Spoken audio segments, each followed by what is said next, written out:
बातों से बातें निकलती हैं। एक और बात याद आई, कुछ मुस्लिम स्कॉलर्स ऐसे हैं जिन्होंने माजी में कुछ पेशगोइयां की थी और वो पेशगोइयां दुरुस्त निकल रही हैं, खूब अच्छी तरह समझो। और वो पेशगोइयां उनका दावा ये था हमने कुरान और हदीस की रोशनी में की हैं, हदीस में आता है यूं होगा, हदीस में आता है यूं होगा।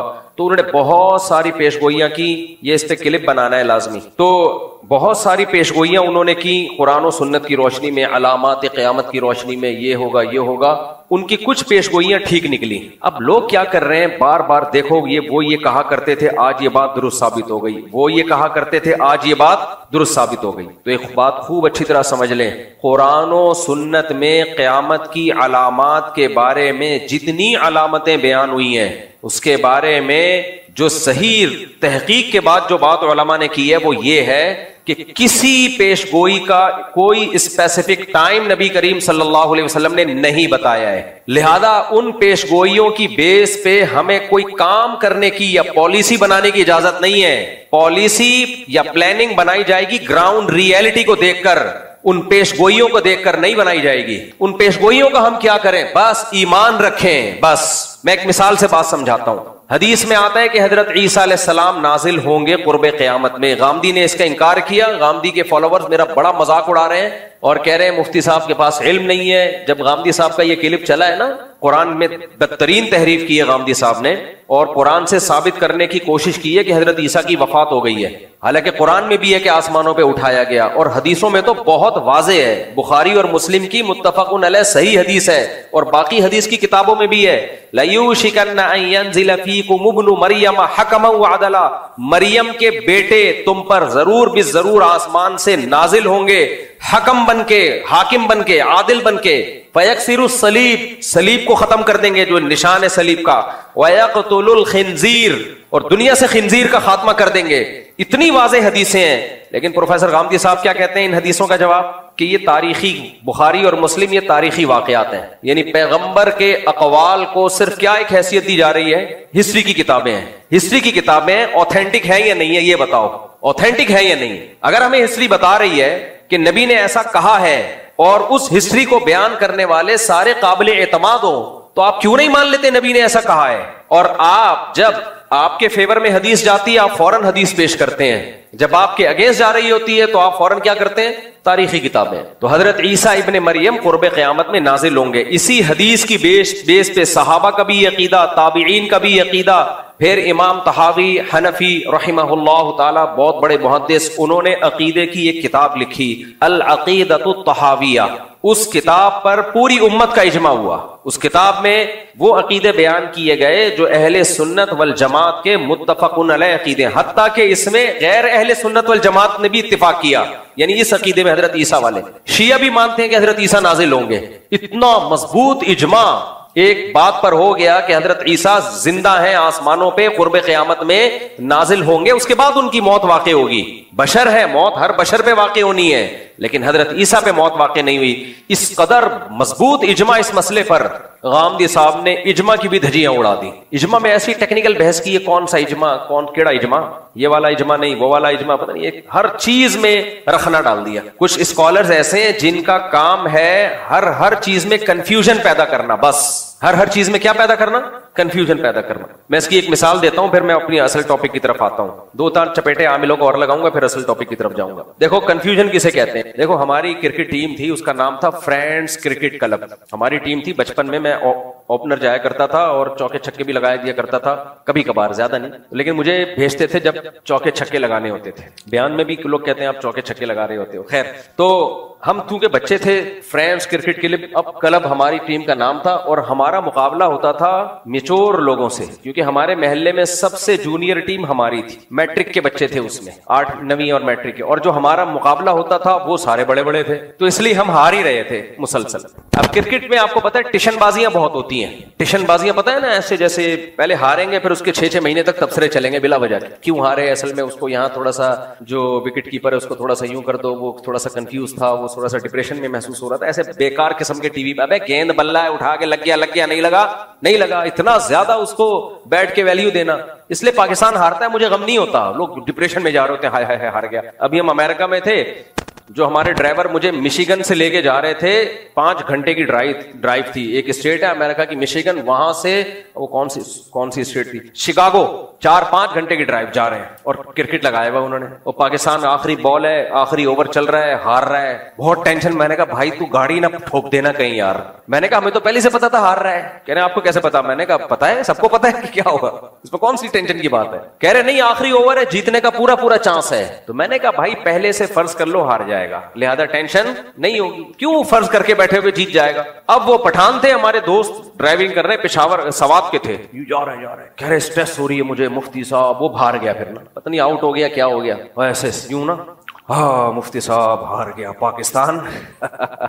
मैंने कहा यार मुझे शिकागो पहुंचा दे, मेरी वहां से फ्लाइट है। मैंने कहा देखो जंग में हारा है या जीता है? कह रहे जंग में जीता है। बस जो जंग में जीतते हैं वो खेल के मैदानों में हार जाएं। कोई देखो मोदी, मैं जब भी इंडिया के खिलाफ बात करता हूं इंडिया मुराद नहीं होता, मोदी सरकार। इंडिया तो हमारा पड़ोसी मुल्क है, वहां उर्दू बोलने वाले, हिंदी उर्दू एक ही जबान है, बहुत सी चीजों में कल्चर सेम है। 2010-11 तक वहां की जो गवर्नमेंट थी वो पाकिस्तान से दोस्ती की कायल थी, दोनों मुल्कों के वीजे मिल रहे थे, दोनों मुल्क इकोनॉमिकली तरक्की कर रहे थे, समझौता एक्सप्रेस चलाई जा रही थी। ये तो मोदी ने आगे बेड़ा गर्क किया हुआ है। तो हिंदुस्तान के अवाम को अगर हिंदुस्तान को बचाना है तो मोदी को हटाओ, किसी इंसान के बच्चे को लेकर आओ, इस सही आदमी को लेकर आओ। तो मैंने उनसे कहा, मैंने कहा देखो इंडियन फिल्मों में इंडिया बहुत अच्छी फाइट करता है, अल्लाह माफ फरमाए, कुछ फिल्में मैंने भी बचपन में देखी, अल्लाह माफ फरमाए, तौबा कर लिए। तो हम पाकिस्तानी फिल्म जब देखते थे तो उसमें जो मुक्का लगाता था ना हीरो, हमें नजर आ रहा होता 6 फुट दूर से जा रहा है वो मुक्का, डिजन की आवाज ऐसे आ रही जैसे एटमी धमाका किया है, और हीरो ने जिसको मुक्का मारा है नहीं, यहां से घुमाया है, और वो हबीब बैंक की बिल्डिंग से उड़ता हुआ जाके क्रॉस करके गिर रहा है। ये फिल्मों का हाल था हमारी। तो ये फिल्मों की फाइट है, समझ रहे हो? इंडियन फिल्मों की फाइट ऐसी नहीं है। इंडियन फिल्मों में ऐसा लगता है कि लग गया है नाक पे, और वो डिजन की आवाज नहीं आएगी, थोड़ी सी उन्होंने उतनी रखी हुई जितनी नाक पे लगने से आनी चाहिए। तो मैंने कहा भाई फिल्मी दुनिया के वो हीरो हैं, इसमें दो राय नहीं हो सकती। रियल लाइफ में उस तरह लड़े, रियल लाइफ में जब हमारा फौजी मोदी के किसी बंदे को मुक्का मारेगा तो नाक फोड़ देगा, और वही धमाके की आवाज आएगी जो फिल्मों में आया करती थी, सच्ची मुच्ची में आएगी वो। तो हारने दो, क्रिकेट के मैचों में कुछ नहीं होता मेरे भाई। कौमों की तकदीरें क्रिकेट के मैचों से नहीं बनती, मैदाने जंग में बनती हैं। हमारे फौजी के पास जज्बा है कि हम अल्लाह के लिए लड़ रहे हैं, मुल्क मुसलमानों का है, लड़ किसके लिए रहे हैं? अल्लाह के लिए लड़ रहे हैं। उनके पास क्या जज्बा है? आप मीडिया पे देख लो, हमारे फौजी की लाश जब घर में आती है तो उसकी मां का बयान सुना करो, कहती है मुझे फख्र है मेरे बेटे ने अल्लाह के लिए जान दी है। उनके फौजी की लाश जब घर में जाती है उनकी माओ का चीखना सुना करो, वो कहते हैं मोदी ने मरवा दिया। तो इसलिए वो दोबारा मैं उन भाई से, जो उनका नाम भी मुझे याद है यार, शाहिद नाम था, शायद शाहिद या अजीज नाम था, वो नहीं जो व्लॉग में भी मछली बना रहे थे, अबे जो व्लॉग मैंने मछली पकड़ी थी फिर वो पका रहे थे, अजीज नाम था, जो भी था बहरहाल। तो मैंने उनसे कहा, मैंने कहा छोड़ दो क्या है मसला है, लेकिन खैर ऐसे जज्बाती हो रहे होते हैं, मैच देख देख के डिप्रेशन में जा रहे होते हैं पागल। कम चीजें पहले डिप्रेशन के लिए, जीत गया है तो ठीक है खुशी मना लो, चलो जीत गया, हार गया तो बोलो कोई ऐसी बात। यार वाकयात याद आते हैं ना, टेंशन दूर करने के ना कुछ टेक्निकल तरीके हैं, वो टेक्निकल तरीके इख्तियार किया करो। मैं अक्सर बताता हूँ ना, एक साहब मुझे कहने लगे मैंने एक बंदे का कर्जा देना है, बहुत टेंशन में हूं। मैंने कहा टेंशन तू पार्सल कर दे, आपके कंधे पे बहुत बोझ हो, 10 किलो की बोरी रखी हुई हो, आप टेंशन में हो, बोरी किसी और के सर पे रख दोगे तो आपकी टेंशन क्या हो जाएगी? खत्म। कह रहे मैं बहुत टेंशन में हूं, मेरे ऊपर इतना कर्जा इतना कर्जा इतना। असल वो मुझसे पैसे मांगने आए हुए थे, पहले इधर उधर से कर्जे ले लेके ना कारोबार के लिए लोग ड्रामेबाजी क्या करते हैं, जेब में धेला नहीं है और शाहिद अनवर की वीडियोस देख देख के करोड़पति बनने का शौक पैदा हो जाते हैं। तो फिर क्या करते हैं, गरीबों को उसने इतनी गालियां दी है ना कि ये जा रहे होते हैं टेंशन में, अब जेब में धेला है नहीं। फिर गफ्फार से 10 लाख रुपए पकड़े, जमशेद से 20 लाख रुपए पड़े, वसीम से इतने लाख रुपए पकड़े। भाई शरीयत कहती है कारोबार करो, अच्छी बात है, नहीं हो रहा तो सब्र करो यार, अल्लाह किसी को बहुत मालो दौलत देगा, किसी को गरीब रखेगा। यबसुतुर रिज़्क़ लिमन यशा व यक़बिज़, जिसको चाहता है अल्लाह रोजी के दरवाजे खोल देता है, जिसको चाहता है तंग कर देता है। सब्र करो ना, सब्र नहीं है। वो शाहिद अनवर की गाड़ियां देख देख के, बंगले देख देख देख के मेरे पास भी ऐसी गाड़ी हो, मेरे पास भी ऐसा बंगला हो, है नहीं, दुकान पकौड़ों की, बातें करोड़ों की। तो वो क्या करते हैं, इधर से जमशेद को बेवकूफ बना के 10 लाख रुपए। एक बेवकूफ बनाने का तरीका मार्केट में जबरदस्त आया है। सवाल पैदा, जमशेद ने 10 लाख दे क्यों दिए? मैं बताता हूं क्यों दिए। होता ही है, ये लोग ड्रामेबाज क्या करते हैं, मेरे पास केसेस आए हैं, हवाई बात नहीं कर रहा, फर्जी बातें नहीं है, ये ड्रामेबाज क्या करते हैं, रफी भाई से राब्ता किया। अब रफी भाई की चक्की के आटा चल रहा है, मैंने कोई कमीशन नहीं खाया हुआ इनका, जो इनकी चक्की के आटे की बता रहा हूं, मिसाल दे रहा हूं। चक्की का आटा चल रहा है, चलता हुआ बिजनेस है, जबरदस्त आटा माटा बेहतरीन। रफी भाई से राब्ता किया, रफी भाई एक जमशेद है, वो आएगा ये चक्की देखने के लिए, उसको बोल देना ये कारोबार मेरा है, आपका नहीं है। और हो सकता है कुछ खांचा भी, पैसे भी पकड़ा दिए, जो भी आए बोलना हाँ भाई इसका है। अब 2-4 बंदे आए, उन्होंने देखा यार इसका तो चलता हुआ बिजनेस है, आटा इसका इतना दुनिया में जा रहा है। इस तरह बेवकूफ बनाया लोगों को। दूसरों का कारोबार किसके नाम पे शो किया? अपने नाम। अच्छा, इधर जमशेद से लिए 10 लाख और अगले महीने जमशेद को प्रॉफिट दे दिया 1 लाख। जमशेद की तो सुभान अल्लाह यार, 10 लाख पे हर महीने क्या मिल रहा है? 1 लाख। 10 महीनों में तो ये फौरन रिकवरी, ये सच्ची मुच्ची में हो रहा है फ्रॉड। उधर वसीम को बोला, अबे इधर आ, मेरा चलता हुआ बिजनेस है, जमशेद से जाके पूछ, 10 लाख लिए थे, हर महीने 1 लाख प्रॉफिट दे रहा हूं उसको। वसीम ने कुछ कहे बगैर ही 20 लाख पकड़ा दिए कि उसको 1 लाख दे रहा है तो मेरे कितने होंगे?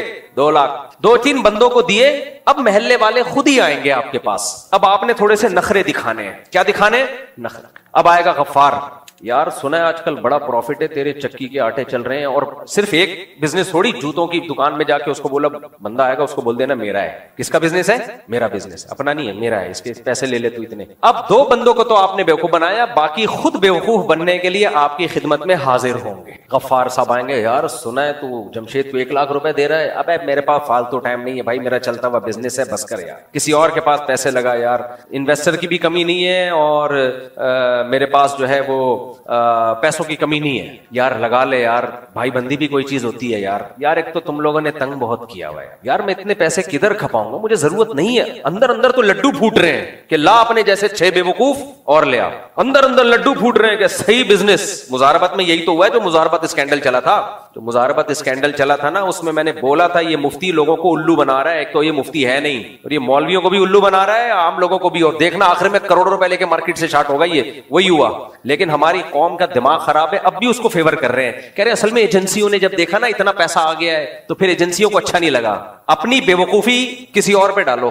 तो फिर गफ्फार आएगा, यार 10 मेरी तरफ से ले ले। फिर सत्तार आएगा, यार 15। एक दिन रियाज मलिक आ जाएगा, मलिक रियाज है, रियाज मलिक रियाज आएगा, बोलेगा मैं बेवकूफ हूं, बैरियर टाउन बना के बैठा हूं। खैर वो नहीं आएगा, वो खुद खेड़ू है, उसको पता है उसको पता है कैसे लोग चूना लगाते हैं। लेकिन बेवकूफ लोग दुनिया में बहुत हैं, एक एक करके आएंगे, पैसे फेंक के जाएंगे। उसके बाद जब आपके पास एक अच्छा खासा अमाउंट जमा हुआ, 2 उसको पकड़ा, 1 उसको पकड़ा, उसके बाद फिर आप मार्केट से शार्ट। पैसा तो आपने कहीं बाहर मुंतकिल कर दिया हुंडी मुंडी के जरिए, उसके बाद फिर आप रोते फिरोगे। अगर यहीं रहना है या तो बाहर भाग जाओ, और अगर यहीं रहना है, बाहर नहीं जाना, तो आप रोते फिरोगे। फिर आप कभी फला मुफ्ती के पास, यार मेरा इतना कर्जा चढ़ गया मेरे ऊपर, कभी किसी के पास, कभी किसी के पास, खुद चढ़ाया है और अभी भी खा रहा है। कुछ लोगों पे तो सच्ची मुच्ची का कर्जा चढ़ा होता है, लेकिन मेजॉरिटी ऐसे ही ड्रामे कर रही होती। तो जो इस तरह कर्जा खा के आते हैं ना मेरे पास, कुछ इसमें सही भी होते हैं, लेकिन हवस के मरीज होते हैं। ड्रामे नहीं किए होते, लेकिन हवस का मतलब क्या है? कुछ भी नहीं है, उधर से पैसे, उधर से पैसे, उधर से पैसे पकड़ के बिजनेस में लगा दिया और लॉस कर दिया। फिर वो आते हैं, भाई इतना मैंने कारोबार में पैसा लगा दिया, मेरा नुकसान हो गया, मुफ्ती साहब कुछ थोड़ा सा ताउन हो जाएगा।